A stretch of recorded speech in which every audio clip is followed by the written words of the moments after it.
Hello friends, എല്ലാവർക്കും നമസ്കാരം. നമ്മുടെ ഇഷ്ട പരമ്പരയുടെ ഇന്നത്തെ പുതുപുത്തൻ വിശേഷങ്ങളിലേക്ക് ഏവർക്കും സ്വാഗതം. ഇന്ന് എല്ലാവർക്കും നല്ലൊരു ദിവസമാവട്ടെ എന്ന് ആശംസിച്ചുകൊണ്ട് തന്നെ നമുക്ക് വിശേഷങ്ങളിലേക്ക് കടക്കാം. അങ്ങനെ മീനാക്ഷിയും ഗോമതിയും കൂടി ദേവിമല ക്ഷേത്രത്തിലേക്ക് യാത്ര തിരിച്ചിരിക്കുക. വഴിനീളെ ഓരോരോ തടസ്സങ്ങളുണ്ടാവുകയാണ്. അവർ പോയ വണ്ടിയുടെ ബ്രേക്ക് വരെയും പോവാം. ഒരു വിധത്തിൽ ആ ഡ്രൈവർ വണ്ടി നിർത്തും. എന്നിട്ട് പറയും, എൻ്റെ പൊന്നു ചേച്ചി, എനിക്ക് ജീവന് കൊതി ഉള്ളതുകൊണ്ട് പറയാം, എന്നെ വിട്ടേക്ക്, എനിക്ക് ഇതുവരെ ഓടിയ കാശ് തന്നേക്കുവാണ്, ഞാനിങ്ങ് പൊക്കോളാം എന്നിങ്ങനെ പറയും. അപ്പം ഗോമതി പറയും, അതെ, ഞങ്ങൾ തനിച്ച് വിട്ടിട്ട് താനിങ്ങനെ പോകാതെ, ഇവിടെ അടുത്ത് തന്നെയാണ് ദേവിമല ക്ഷേത്രം, എൻ്റെ മനസ്സങ്ങനെ പറയുന്നു, കുറച്ച് ദൂരം കൂടി ഒന്ന് പോയി നോക്കിയിട്ട് തനിക്ക് പോയാൽ പോരെ.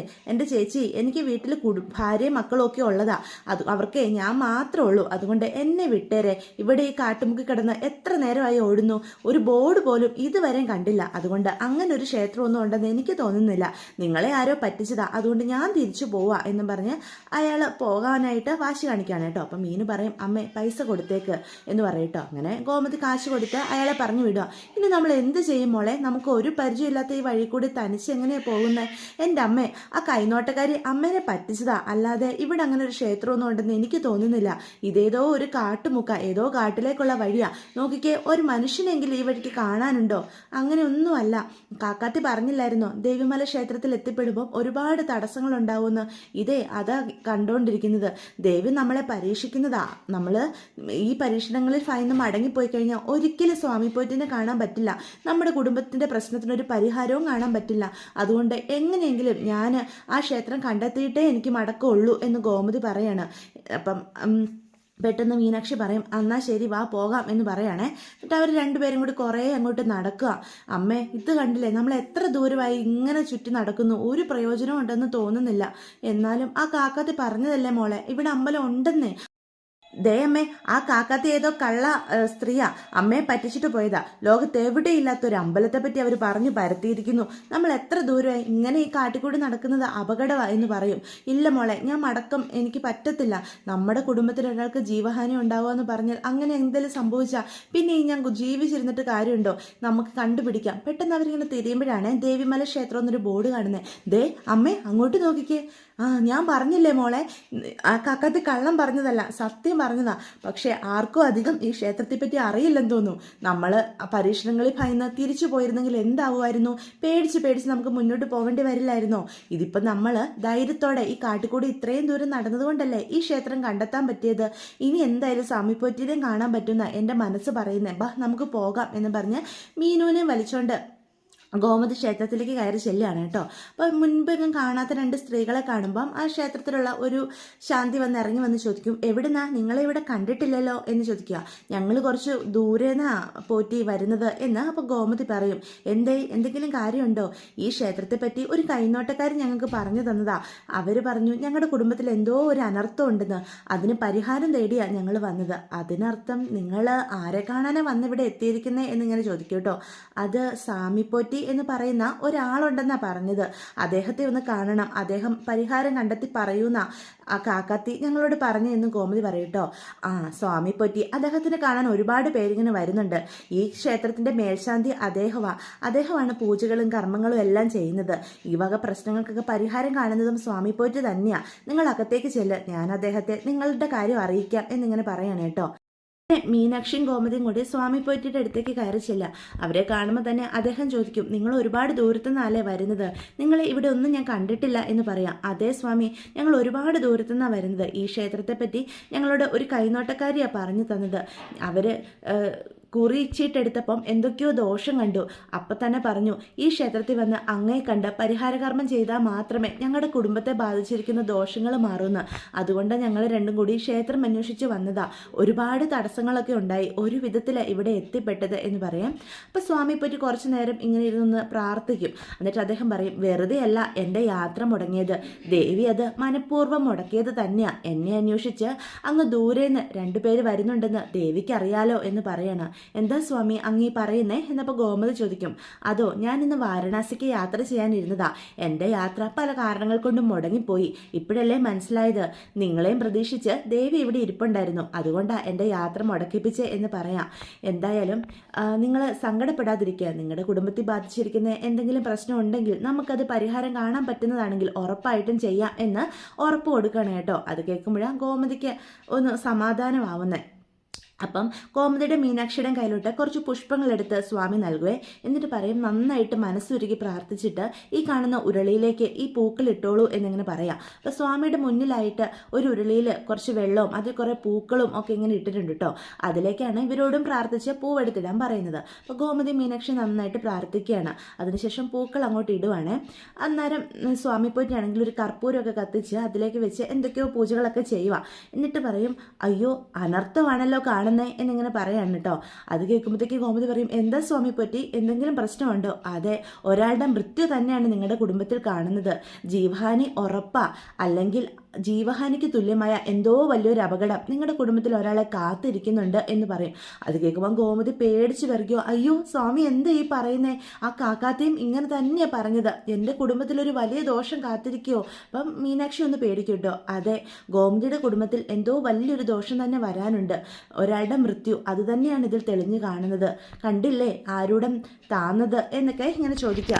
അന്നേരം ഇതിനെന്താ പരിഹാരം സ്വാമി പറ്റി? അങ്ങനെ ഞങ്ങൾ തേടി വന്നതുപോലും പരിഹാരം കാണാനായിട്ടാണ്. എൻ്റെ കുടുംബത്തിൽ ഒരാൾക്ക് ഒരു ദോഷവും സംഭവിക്കാൻ പാടില്ല. എൻ്റെ കുടുംബത്തിൽ ഒരാൾക്ക് ജീവഹാനി സംഭവിച്ചാൽ ഞാൻ ജീവിച്ചിരിക്കില്ല എന്നിങ്ങനെ ഗോമതി പറയാം. മീനാക്ഷി പറയും, അമ്മ എന്തൊക്കെയായി പറയുന്നത്? അതേ മീനു, നമ്മുടെ കുടുംബത്തിൽ ഒരാൾക്ക് എന്തെങ്കിലും പറ്റിക്കഴിഞ്ഞിട്ട് ഈ ഗോമതി പിന്നെ ജീവിച്ചിരിക്കുന്നത് ആർക്ക് വേണ്ടിയാ?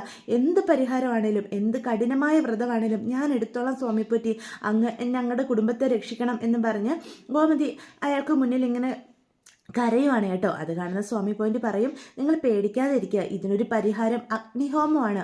അഗ്നിഹോമോ? അതെന്താ സ്വാമി, ഞങ്ങളിതിനെപ്പറ്റി കേട്ടിട്ടില്ലല്ലോ എന്ന് ഗോമതി പറയും.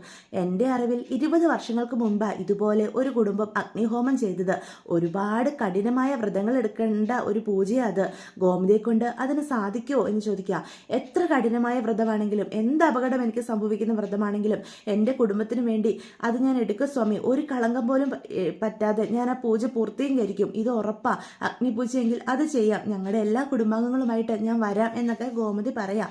ഗോമതി കരുതുന്ന പോലെ ഒരു നിസ്സാര പൂജയല്ല ഇത്, ഒരുപാട് കഠിനമാ.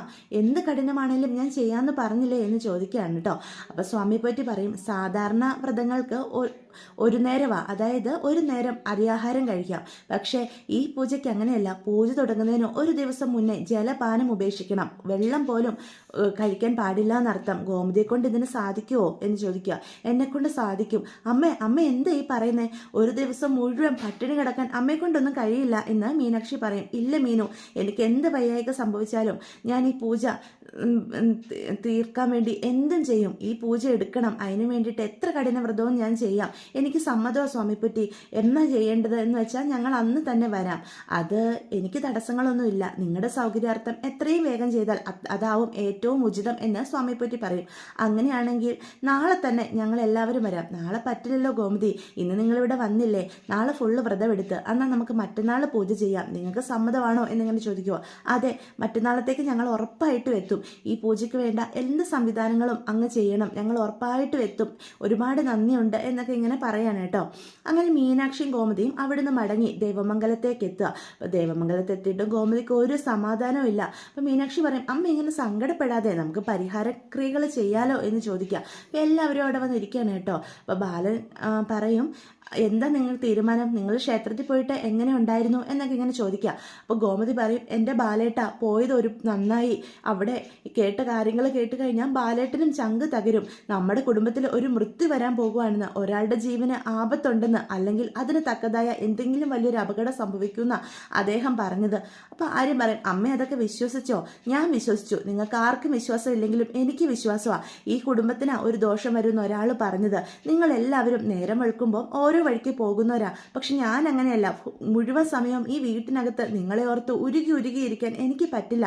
ഞാൻ ഇഞ്ചിഞ്ചായി മരിക്കുന്നത് ചെയ്യുന്നതിലേക്കാൾ ഭേദം കഠിനമായ വ്രതങ്ങളാണെങ്കിലും അതൊക്കെ എടുത്ത് ഈ പൂജ ചെയ്യാനാ. പൂജയോ? അതേ ബാലേട്ട, അഗ്നിപൂജ ചെയ്യണമെന്നാ സ്വാമി പോറ്റി പറഞ്ഞത്. അതിന് കഠിനമായ വ്രതങ്ങൾ എടുക്കണം. അതായത് ഒരു ദിവസം മുഴുവൻ ജലപാനം കഴിക്കാൻ പാടില്ല എന്ന് പറയാം. അത് കേൾക്കുമ്പോഴത്തേക്കും ആരും ചോദിക്കും, എൻ്റെ അമ്മ ഇതൊന്നും എടുക്കണ്ട കേട്ടോ, അത് നീയല്ല തീരുമാനിക്കുന്നത്, ഞാൻ എന്തായാലും എടുക്കും. ഈ കുടുംബത്തിൻ്റെ ദോഷം മാറാൻ എന്തും ചെയ്യാൻ ഈ ഗോമതി തയ്യാറാ എന്ന് പറയും കേട്ടോ. അപ്പം ധർമ്മനും പറയും, അങ്ങനെയാണെങ്കിൽ നമുക്കത് ചെയ്യാൻ ചേച്ചി എന്ന് പറയാം. അപ്പം ബാലൻ പറയും, നിന്റെ മനസ്സിന് സമാധാനം കിട്ടുമെങ്കിൽ അങ്ങനെയാണ് നമുക്ക് ഉറപ്പായിട്ടും ഈ പൂജ ചെയ്യാം.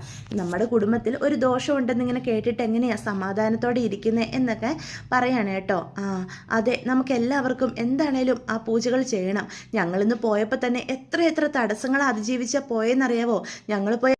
ഇന്ന് ഞങ്ങൾ പോയപ്പോൾ മുഴുവൻ തടസ്സങ്ങളാ അല്ലേ മീനു? തടസ്സങ്ങളോ? അതെന്താ നിങ്ങൾ അങ്ങനെ പറഞ്ഞേ എന്നപ്പോൾ ബാലൻ ചോദിക്കും. അത് ഞങ്ങൾ പോയ ഓട്ടോറിക്ഷയുടെ ബ്രേക്ക് പോയി, എന്നിട്ട് വഴി അറിയാതെ ഞങ്ങൾ ഒരുപാട് ചുറ്റി. ബ്രേക്ക് പോവുകയോ? എന്നിട്ട് നിങ്ങൾക്ക് എന്തെങ്കിലും പറ്റുമോ? ഏയ് ഇല്ല അച്ഛാ, ഞങ്ങൾക്കൊരു കുഴപ്പവും ഉണ്ടായില്ല. ഞങ്ങൾ ഒരുപാട് അലഞ്ഞു തിരിഞ്ഞ് ആ ക്ഷേത്രം കണ്ടെത്തിയത്. എന്നിട്ട് ബാക്കി കൂടി പറഞ്ഞു കൊടുക്കും മീനു. ഈ ഗോമതി എന്തൊക്കെയായി പറയുന്നത്? ബാലേട്ടാ, അതെ, ഞങ്ങളവിടെ ചെന്ന് കഴിഞ്ഞിട്ട് പൂജകളൊക്കെ ചെയ്യാൻ തുടങ്ങി. അല്ല, അത് പറഞ്ഞപ്പോഴേ ഞാൻ ചോദിക്കാൻ വിട്ടത്, അദ്ദേഹം എങ്ങനെ കവടി നിർത്തിയാണോ കാര്യങ്ങളൊക്കെ പറഞ്ഞു തരുന്നത്? പൂജ ചെയ്തു എന്ന് നീ പറഞ്ഞല്ലോ, അതെന്താ എന്നിങ്ങനെ ബാലൻ ചോദിക്കേ. അപ്പോൾ ഗോമതി പറയും, അവിടെ പൂജകളൊക്കെ ഉണ്ട്, പക്ഷെ കവടി നിർത്തുന്ന പരിപാടിയൊന്നും ഇല്ല ബാലേട്ട. ഒരു ഉരുളി വെച്ചിട്ടുണ്ട്, അതിൽ കുറച്ച് വെള്ളവും കുറേ പൂക്കളൊക്കെ ഉണ്ട്. നമ്മളോടും പ്രാർത്ഥിച്ച് അതിലേക്കൊരു പൂക്കൾ ഇടാൻ പറയും. അതിനുശേഷം അദ്ദേഹമാണെങ്കിൽ കർപ്പൂരം കത്തിച്ച് അതിലേക്ക് വെക്കും. ഒരു അപകടവും ഇല്ലെങ്കിൽ കർപ്പൂരം മുകളിൽ തന്നെ നിന്ന് കത്തു അത്രേ. പക്ഷേ നമ്മൾക്ക് വേണ്ടി കത്തിച്ച് കർപ്പൂരം താന്നു പോയി, അതിനർത്ഥം എന്തോ വലിയൊരു അപകടം ഉണ്ടാകൂന്ന അദ്ദേഹം പറഞ്ഞത്. അതുകൊണ്ട് തന്നെ ഈ പൂജകളൊക്കെ ചെയ്യാമെന്ന് അദ്ദേഹം സമ്മതിച്ചത്. എന്തായാലും ആ മനുഷ്യൻ ഇന്ന് അവിടുന്ന് പോവേണ്ടതായിരുന്നു. നമുക്ക് ദൈവഭാഗ്യമുണ്ട്, അതുകൊണ്ടാ ഇന്ന് അദ്ദേഹത്തിന്റെ യാത്ര മുടങ്ങിയതും കാണാൻ പറ്റിയതും എന്നൊക്കെ ഗോമതി ഇങ്ങനെ പറയാണ് കേട്ടോ. അപ്പോൾ ബാലൻ പറയും, നിന്റെ സമാധാനത്തിന് വേണ്ടി നമുക്ക് പൂജ ചെയ്യാം, പക്ഷെ നീ ഒറ്റയ്ക്ക് വ്രതം എടുക്കാൻ ഞാൻ സമ്മതിക്കില്ല. നീ എടുക്കുന്ന വ്രതം ഈ ഞാനും എടുക്കും എന്ന് പറയും കേട്ടോ. അത് കേൾക്കുന്ന ധർമ്മനും പറയും, അതെ, ചേച്ചിക്കൊപ്പം ഞാനും വ്രതം എടുക്കാനുണ്ട് എന്ന് ധർമ്മനും സമ്മതിക്കും. അപ്പോൾ ആരും പറയും, എങ്കിൽ പിന്നെ ഞാനും എടുക്കുന്നുണ്ട്. അപ്പം മീനു പറയും, ഞാനും എടുക്കാം. അല്ല മിത്രേ, നമുക്കും എടുത്താലോ എന്നിങ്ങനെ ചോദിക്കുക. അതെ, എല്ലാവരും എടുക്കുമല്ലേ, നമ്മളായിട്ട് എന്തിനു കുറയ്ക്കണം, നമുക്ക് എല്ലാവർക്കും വ്രതം എടുക്കാന്നേ. അപ്പോൾ ആര്യൻ ആകാശനോട് വയ്ക്കും. അപ്പോൾ ആകാശേട്ടനോ, അല്ല എല്ലാവരും എടുക്കുമ്പോൾ ഞാനായിട്ട് എന്തിനാ കുറയ്ക്കുന്നേ, ഞാനും എടുക്കുക. അങ്ങനെ നമുക്ക് എല്ലാവർക്കും കൂടി വ്രതം എടുത്ത് അമ്പലത്തിൽ പോകാം. അപ്പോൾ പെട്ടെന്ന് സുഗനി പറയും, ഈ കുടുംബത്തിന് വേണ്ടി ഈ വ്രതം എടുക്കാൻ എനിക്ക് സമ്മതമാണ് എന്ന് പറയും കേട്ടോ. രാജശ്രീ പറഞ്ഞതനുസരിച്ചാണ് അവൾ ഇങ്ങനെയൊക്കെ ചെയ്യുന്നത്. അപ്പോഴത്തേക്കും ഗോമതി പറയും, അല്ല സുകന്യ, നിനക്ക് വേണ്ടി അത് പറ്റുമോ? ആഹാരം കഴിക്കാതെയൊക്കെ ഇത്രയും സമയം ഇരിക്കുക നിന്നെക്കൊണ്ട് സാധിക്കുമോ? എന്നെക്കൊണ്ട് സാധിക്കും ചേച്ചി. ഈ കുടുംബത്തിലുണ്ടായ ഒരു ദോഷം അകറ്റാൻ വേണ്ടി നിങ്ങളെല്ലാം ഇത്ര കഠിനമായ വ്രതങ്ങൾ എടുക്കുമ്പോൾ ഞാൻ മാത്രം ഇരുന്ന് ആഹാരം കഴിക്കുന്നത് ശരിയല്ലല്ലോ. ഞാനും ഈ കുടുംബത്തിലേ അല്ലേ, അപ്പം എന്തായാലും ഈ വ്രതം ഞാനും എടുക്കാൻ തന്നെ തീരുമാനിച്ചിരിക്കുക എന്ന് പറയും കേട്ടോ. അത് കേൾക്കുമ്പോൾ ധർമ്മനും ഒരുപാട് സന്തോഷം വരികയാണ്. സുകന്യ ഈ കുടുംബത്തെ സ്വന്തമായി കണ്ടു തുടങ്ങിയല്ലോ എന്നൊക്കെയുള്ള സന്തോഷമാണ്. അപ്പോൾ ദേവി പറയും, ഞാനും എടുക്കാമേ ഈ വ്രതം, നമ്മുടെ കുടുംബത്തിന് വേണ്ടി ഞാനായിട്ട് എന്തെങ്കിലും ചെയ്യണ്ടേ എന്ന് ചോദിക്കുമ്പോൾ ഗോമതി പറയും, നീ വ്രതം എടുക്കുമോ?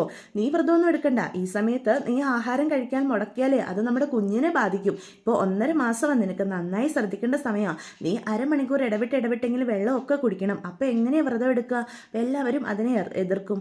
അല്ല, ദേവിയെ അമ്പലത്തിലേക്ക് കൊണ്ടുപോകാൻ പറ്റില്ലല്ലോ, ദേവിനെ നമുക്കിവിടെ ആരുടെയും എടുത്താക്കിയിട്ട് വേണ്ടേ പോകാൻ എന്നിങ്ങനെ നിങ്ങൾ പറയുമ്പോഴത്തേക്കും പെട്ടെന്ന് സുഗനി പറയും, അമ്പലത്തിൽ പോകുന്ന വലിയ കാര്യത്തിന് ഏറ്റുപോയി, മര്യാദയ്ക്ക് ദേവിയുടെ കൂടെ ഈ വീട്ടിലെങ്ങാനും ആഹാരവും കഴിച്ചിരുന്നാൽ മതി എന്ന് പറയാം. അപ്പം മിത്ര പറയും, അപ്പച്ചി അതോർത്ത് ടെൻഷൻ അടിക്കണ്ട, ഞാൻ ദേവിയുടെ ഇടത്തേക്ക് കൂട്ടിരുന്നോളാം എന്ന് പറയേ. അങ്ങനെയാണെങ്കിൽ നീ വ്രതം എടുക്കണ്ട, നീയും ദേവിയും കൂടി ആഹാരമൊക്കെ കഴിച്ച് ഇവിടെ ഇരുന്നോ, ദേവിക്ക് കൂട്ട്, ഞങ്ങളെല്ലാവരും കൂടി പോയിട്ട് വരാം. അതങ്ങനെ തീരുമാനമാവുകയാണ് കേട്ടോ. അതേസമയം റൂമിലേക്ക് എത്തിയ ദേവിക്ക് ആകെ സങ്കടമാണ്. ആനന്ദിൻ്റെ അടുത്തേക്ക് ചെല്ലും. ആനന്ദേട്ടാ, എന്താ ദേവി? അതെ, എനിക്കും വ്രതം എടുക്കണം. നീ വ്രതം എടുക്കുവേ? നീ വ്രതമൊന്നും എടുക്കണ്ട ദേവി, നിനക്കിത് പിള്ളകളിയാണോ? നിനക്ക് ഈ 1.5 മാസം പ്രഗ്നൻ്റാ. ഈ സമയം ആഹാരമൊക്കെ മുടക്കിയാൽ അത് നമ്മുടെ കുഞ്ഞിനെ ഏതൊക്കെ രീതിയിൽ ബാധിക്കുമെന്ന് നിനക്ക് അറിയത്തില്ലേ? നീ അരമണിക്കൂർ ഇടവിട്ട് വെള്ളമൊക്കെ കുടിക്കേണ്ട ആളാ. അമ്മ പറഞ്ഞത് നീ കേട്ടതല്ലായിരുന്നോ?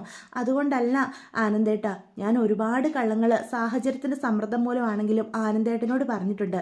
ഈ വീട്ടിൽ ഒരുപാട് പേരോട് പറഞ്ഞിട്ടുണ്ട്. അവർക്കത് ഞാൻ പറഞ്ഞതെല്ലാം കള്ളമാണെന്ന് അറിയില്ലെങ്കിലും എൻ്റെ മനസാക്ഷിക്ക് അറിയാലോ ഞാൻ അവരെ എല്ലാം വഞ്ചിച്ചുകൊണ്ടിരിക്കുവാണെന്ന്. അങ്ങനെയുള്ളപ്പം എൻ്റെ കുഞ്ഞിന് ഒരു ദോഷവും വരരുത്. ഞാൻ പറഞ്ഞ ഈ കള്ളങ്ങൾ കൊണ്ട് എൻ്റെ കുഞ്ഞിന് ഒരു ദോഷവും വരാതിരിക്കാൻ ഈ പൂജ ഞാനും ചെയ്യണം. അതിനു വേണ്ടിയിട്ട് വ്രതമെടുക്കാൻ എനിക്ക് സമ്മതം ആനന്ദേട്ട എന്ന് പറയും. എന്താ ദേവി ഈ പറയുന്നേ? നമ്മുടെ കുഞ്ഞിന് ഒന്നും സംഭവിക്കില്ല. നമ്മുടെ കുഞ്ഞിന് വേണ്ടിയിട്ടും കൂടിയല്ലേ ഞാൻ വ്രതം എടുക്കുന്നേ. അപ്പം പിന്നെ അവൻ അങ്ങനെയാ എന്തേലും സംഭവിക്കുന്നേ? നീ സമാധാനമായിട്ടിരിക്കുക. നീ എന്തിന് പേരിലാണെങ്കിലും ആഹാരം ഉപേക്ഷിക്കാൻ ഞാൻ സമ്മതിക്കില്ല ദേവി. അത് നമ്മുടെ കുഞ്ഞിനെ വളരെ ബാധകമായി തന്നെ ബാധിക്കും.